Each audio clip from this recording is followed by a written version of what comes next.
Cooker விசில மறந்து உணவு வீணாகி போச்சா? இனி அந்த கவலையே வேண்டாம். வழங்குகிறோம் உலகின் முதல் விசில் கவுண்டர் குக்கர், புதிய அல்ட்ரா குரோனோ. அல்ட்ரா என்றால் ஆரோக்கியம். எதிர்க்கட்சித் தலைவர் உதயநிதியின் கட்டுப்பாட்டில் இருந்த திமுகவின் மாணவரணி இப்போது கட்சியின் துணை பொதுச் செயலாளர் கனிமொழியின் கட்டுப்பாட்டுக்குள் வந்திருப்பது பரபரப்பை ஏற்படுத்தியுள்ளது.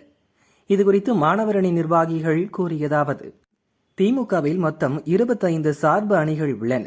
இதில் இளைஞர் அணி, மகளிர் அணிக்கு அடுத்து முக்கிய பங்காற்றுவது மாணவர் அணி.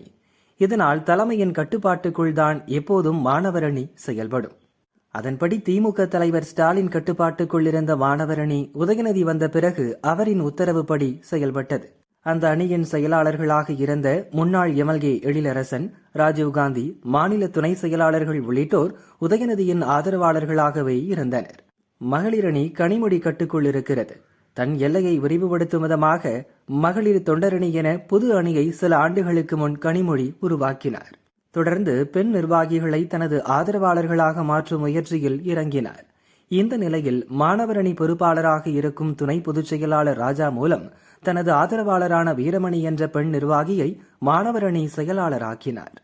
நீட் தேர்வு, ஹிந்தி திணிப்புக்கு எதிராக மாணவர் அணி சார்பில் சென்னை சைதாப்பேட்டையில் நேற்று ஆர்ப்பாட்டம் நடந்தது.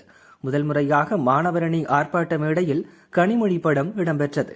ஆர்ப்பாட்டம் குறித்த விளம்பரங்கள், நிகழ்ச்சி நடந்த இடத்தில் உதயநிதி படத்தை விட கனிமொழி படங்களை பெரிய அளவிலும் அதிக அளவிலும் வைக்கப்பட்டன.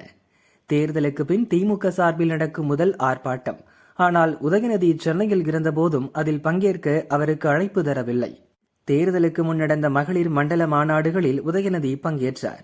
ஆனால் திமுக தலைமையகமான அறிவாலயத்தில் கடந்த வாரம் கனிமொழி நடத்திய மகளிர் அணி, மகளிர் தொண்டரணி நிகழ்ச்சிகளில் உதயநிதி அழைக்கப்படவில்லை.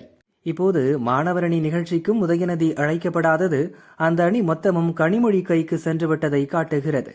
இதனால் அதிருப்தியான அணியின் மாநில துணை செயலாளர்கள், மாவட்ட அமைப்பாளர்கள் பங்கேற்க மறுத்துள்ளனர். ஆனால் மாணவர் அணி பொறுப்பாளர் ராஜா பங்கேற்றதால் தவிர்க்க முடியாமல் பலரும் வந்துவிட்டனர்.